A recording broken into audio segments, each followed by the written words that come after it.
What is up, everybody? Today we're going to be talking about the 350Z. I like to do some shopping. I know you like to do some shopping. I know you're on Facebook Marketplace when you're at work and you're peeping over your shoulder, making sure your boss is in there catching you. I've been there. We've been there. I understand. So grab your notebooks, grab your pens. We're going to do a little bit of shopping tonight. We're dining in today, boys. And the first thing on the menu is the Nissan 350Z. Oh!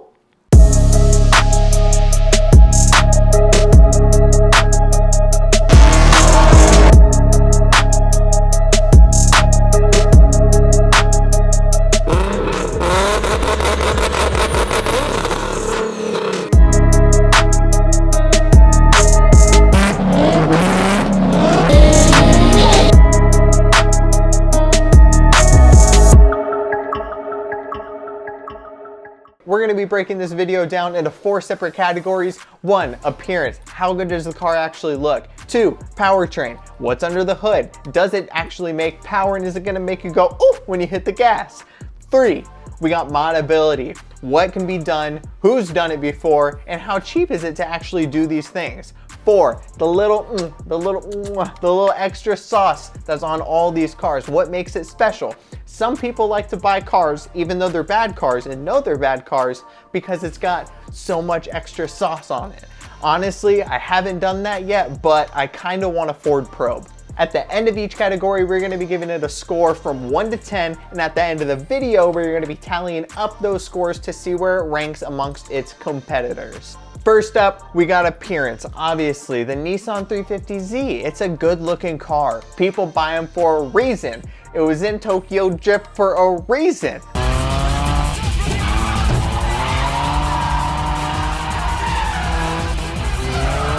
I mean, they look sweet. A little bit of mod, a little bit of body kit, a little sprinkle here and there. And I mean, you can make the cars look pretty good.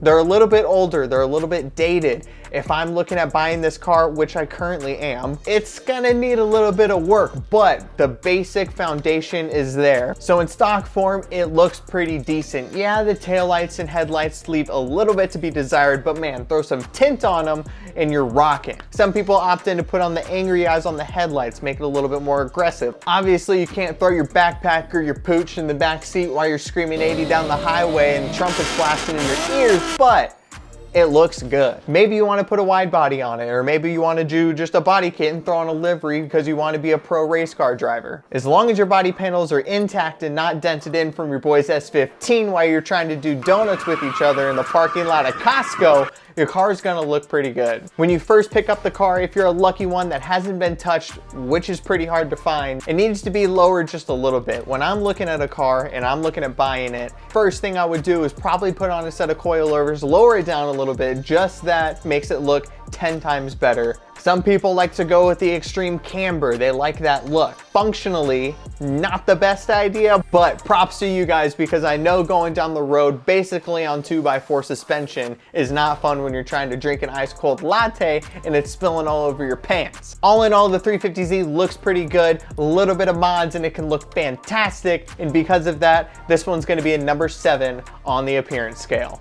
Next up, we got the Powertrain. The 350 is equipped with a 3.5 liter V6 smoking 306 horsepower and 268 pound-feet of torque. And that's just stock. There's plenty of stuff you can do to bump up that a little bit, but for stock form, that's smoking.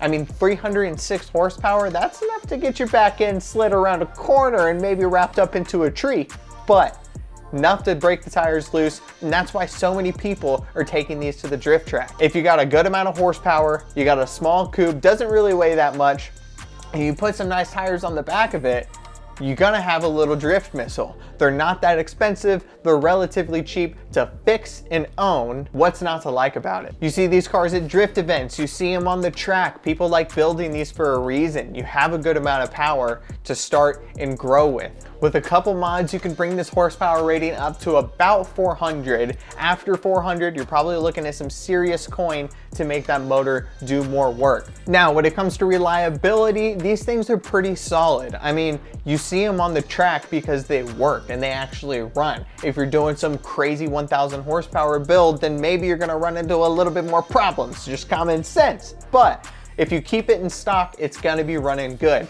Keep in mind, these do like to take a little bit of oil. When I sold my 350Z, which was like my first car, I did not know this. I thought it had an oil leak and I didn't want to deal with it. Also, the engine bay was disgusting. It was so dirty. Don't be scared, just keep up with your oil pressure and everything's gonna be fine. So overall, you have a good amount of power. It's pretty reliable as long as you don't do anything crazy with it. So on a scale of 1 to 10, this thing is going to get a 7. Alrighty, now we're getting to the good stuff. This is my favorite portion of the video. We're talking about modability. The 350Z is incredible when it comes to mods. If you want the best Lego car out there, well, maybe not the best. If you want a good Lego car out there, this one's definitely a good one for you. There's plenty of options if you want to go with body kits, wide body, front end, rear end, side skirts. You got big wings, you got carbon fiber bits, you got pretty much anything out there that you want to do. You have custom builds all over the place. You have all these reputable brands that are backing the 350Z when it comes to modding it, making it look good, and making it go fast.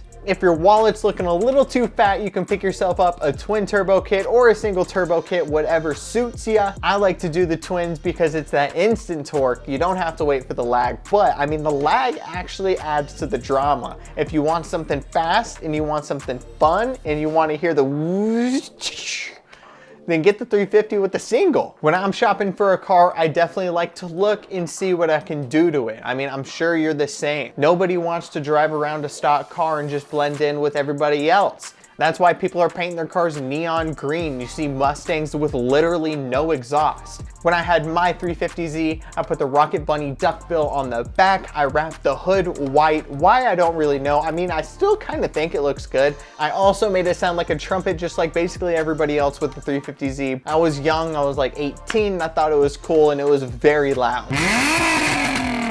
My favorite thing was just to go on a tunnel and wah, bah, bah, bah, bah, bah.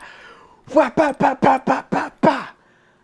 Blow my eardrums out. Overall, when it comes to modability, this thing has to get a good score. It's got to be up there towards the top because a lot of people do a lot of different stuff to it and it's relatively accessible. Given that, it's getting a 10. Right off the bat, it's getting a 10. Category number 4, we got that little special sauce. If you were to think about something that rings really strong in your mind when it comes to a 350Z, let me try to guess it. Tokyo Drift. That's the kind of things we look for when it comes to the sauce of a car. When I'm looking on Facebook Marketplace, I'm looking for that Tokyo Drift style. You know, I'm picturing that in my head. I'm like, I could actually be that guy. This car has character. It's got the sound. Everybody can notice it when it's ripping down the road. Because this is such an accessible car that can get people into the automotive community and have some fun building and hanging out with their friends and just doing some hoonigan stuff, I am going to give this a score of 8 out of 10.